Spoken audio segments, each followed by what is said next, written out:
আমি প্রথমে শঙ্খদীপকে দিয়ে শুরু করব। শঙ্খ, কয়েকদিন আগে যখন কথা হচ্ছিল তখনও মুখ্যমন্ত্রীর সঙ্গে জুনিয়র ডাক্তারদের বৈঠক হয়নি, এবং তুমি যেটা বলছিলে যে বারবার গোলপোস্ট শিফট করা, এরপর যখন ফাইনালি বরফ গলল এবং একটা বৈঠক হলো এবং মিনিটস অফ মিটিং, সেই মিনিটস অফ মিটিংয়ে এতগুলো স্বাক্ষর হলো, সরকার পক্ষ থেকে মনোজ পান্থ মুখ্য সচিব এবং অন্যদিক থেকে 40-এর উপর স্বাক্ষর, তারপর তো অচলাবস্থাটা কাটবে এমনটাই প্রত্যাশিত ছিল।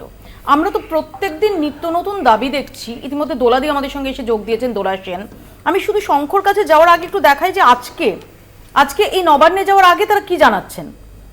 তারা বলছেন যে তাদের সুনির্দিষ্ট কিছু দাবি মিটলে তারা অবস্থান তুলবেন কিনা, স্বাস্থ্য পরিকাঠামো সুনিশ্চিত ও সুরক্ষার দাবি, অবিলম্বে রাজ্য স্তরে টাস্কফোর্স তৈরির দাবি, মেডিকেল কলেজগুলিতে আরডি এর দাবি, সব মেডিকেল কলেজে নির্বাচিত ছাত্র সংসদের দাবি, পর্যাপ্ত নার্স ও স্থায়ী স্বাস্থ্যকর্মী নিয়োগ প্রক্রিয়ায় দুর্নীতি ও স্বজনপোষণ বন্ধ করা, প্রতিটি সরকারি মেডিকেল কলেজে ভয়ের রাজনীতি বন্ধ করা। আমি একটু দেখাবো যে কি বললেন আন্দোলনকারী ডক্টররা। হাসপাতাল ও মেডিকেল কলেজগুলিতে যৌন হেনস্থা প্রতিরোধে প্রতিটি জায়গাতে আমরা পশ 2013 অনুযায়ী আইসিসি গঠন করার দাবিও জানাচ্ছি। কলেজ স্তরে এই প্রতিটি দাবিকে বাস্তবে রূপায়ণ করার জন্য আমরা রাজ্য সরকারের কাছে কলেজ ভিত্তিতে টাস্কফোর্স গঠন করার দাবি জানছি।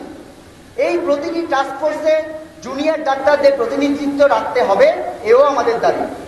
আমরা তাই দাবি তুলেছি একটি কেন্দ্রীয় রেফারাল সিস্টেমকে গড়ে তোলার, যাতে প্রতিটি হাসপাতালে কোন বিভাগে কোন সময়ে কটি বেড খালি আছে সেই তথ্য সকলে জানতে পারেন, রোগীদের হয়রানি বন্ধ করা যায়, যাতে নির্মূল করা যায় হাসপাতালে ভর্তি হওয়া নিয়ে গড়ে ওঠা দালাল চক্রগুলিকে। আমরা দাবি করছি প্রতিটি মেডিকেল কলেজ, জেলা হাসপাতাল ও প্রাথমিক স্বাস্থ্যকেন্দ্রগুলিতে যথাযথ পরিমাণে কর্মী নিয়োগ করতে হবে।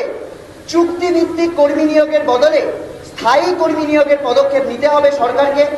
জুনিয়র ডাক্তারদের প্রতিনিধিত্ব সহ টাস্কফোর্স গড়ার দাবি আমরা জানাচ্ছি। প্রতিটি হাসপাতালের সর্বোচ্চ নীতি নির্ধারক যে কমিটি, সেটা কলেজ কাউন্সিল কমিটি অথবা রোগী কল্যাণ সমিতি বা আইসিসি, প্রত্যেক জায়গায় নির্বাচিত জুনিয়র ডাক্তার ও ছাত্রছাত্রীদের প্রতিনিধিত্ব সুনিশ্চিত করতে হবে। এই দাবিগুলিকে সামনে রেখে আমরা জুনিয়র ডাক্তাররা আমাদের আন্দোলন চালিয়ে যাচ্ছি। আমরা আশা রাখছি আলোচনার মাধ্যমে সরকারের সদর্থক পদক্ষেপের, আমাদের উপরিলিখিত যে দাবিগুলির ভিত্তিতে সরকারের দিক থেকে সুনির্দিষ্ট লিখিত প্রতিশ্রুতি ব্যতি রেখে আমরা স্বাস্থ্য ভবনের সামনে অবস্থান ও কর্মবিরতি প্রশ্নে কোনো পদক্ষেপ এখনই নিতে পারছি না, একথা আমরা সরকারকে স্পষ্ট ভাষায় জানিয়ে দিতে চাইছি।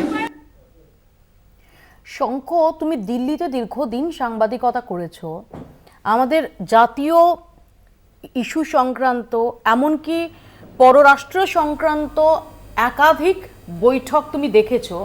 সেখানেও গতকালের যে দীর্ঘ জিবি মিটিং, প্রায় 10 ঘন্টার কাছাকাছি, সেরকমের নজির খুব কম আছে। এবং তারপর আজকে তারা নবান্নে যাওয়ার আগে তারাই চিঠি দিলেন, তারাই নবান্নে বৈঠকে যেতে আগ্রহ জানালেন, বৈঠকে তাদের ডাকা হলো, তারা যাওয়ার আগে আবার একটা লম্বা ফিরিস্তি দিয়ে গেলেন। মনে হয় এদের সদিচ্ছা আছে কর্মবিরতি প্রত্যাহারের। এবার তো এই প্রশ্নটা উঠবে শঙ্খ।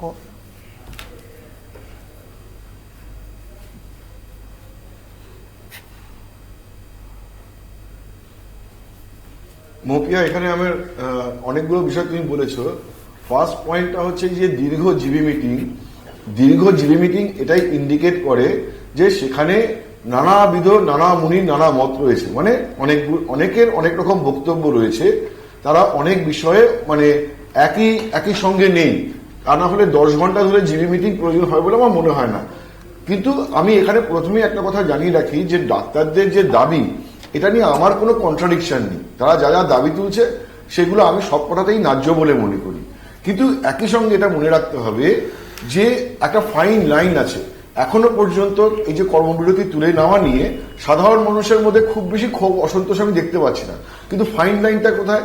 যদি কোনো একটা জায়গায় যে পরিষেবা না পেয়ে যদি অসন্তোষ তৈরি হয়, তখন তুমি দেখবে যে মানুষ আজকে সহানুভূতি নিয়ে তাদের পাশে রয়েছে, তারাই উল্টো আজকে ডাক্তারদের সমালোচনা করতে শুরু করবে। ফলে তারা কিন্তু একটা খুব ফাইন জায়গায় দাঁড়িয়ে আছেন, যেখান থেকে তাদের একটা দ্রুত সিদ্ধান্ত নেওয়া উচিত।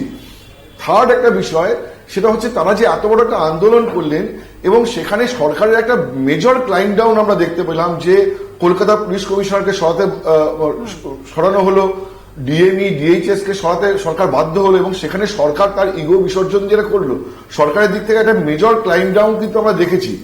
বাকি যে বিষয়, এটা অন্তত মমতা বন্দ্যোপাধ্যায় সরকারের আমলে এর আগে আমরা দেখিনি, ফর দ্য ফার্স্ট টাইম।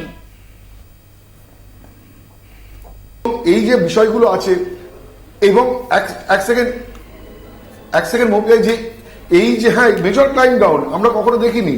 এবং দ্বিতীয় কথা হচ্ছে এই যে ডিমান্ডগুলো রয়েছে যে সিসিটিভি ক্যামেরা, বাথরুম টয়লেট তৈরি করা, ছাত্র সংসদের নির্বাচন, টাস্কফোর্স তৈরি করা, এইগুলো না সব ওভারনাইট। শঙ্খদ্বীপের সঙ্গে আমাদের যোগাযোগ মাঝে মাঝে বিচ্ছিন্ন হয়ে যাচ্ছে, আমি আবারও শঙ্খ বা এক সপ্তাহ সময় দিতে হবে। এখন এই প্রশ্ন তো উঠবে যে ওখানে তো সিনিয়র ডাক্তার, সিনিয়র স্বাস্থ্যকর্মী, সিনিয়র নার্সরাও রয়েছে, তাহলে তাদের কি কোনো নিরাপত্তা নেই? তাহলে তারাও কিন্তু নিরাপত্তা ছাড়া কাজ করতে পারেন? নিরাপত্তা কি শুধুমাত্র একমাত্র জুনিয়র ডাক্তারদেরই রয়েছে? সুতরাং আমার মনে হচ্ছে যে এখনো পর্যন্ত কর্মবিরতি তোলা নিয়ে আমি বিশাল কিছু অসন্তোষ মানুষের মধ্যে দেখতে পাচ্ছি না।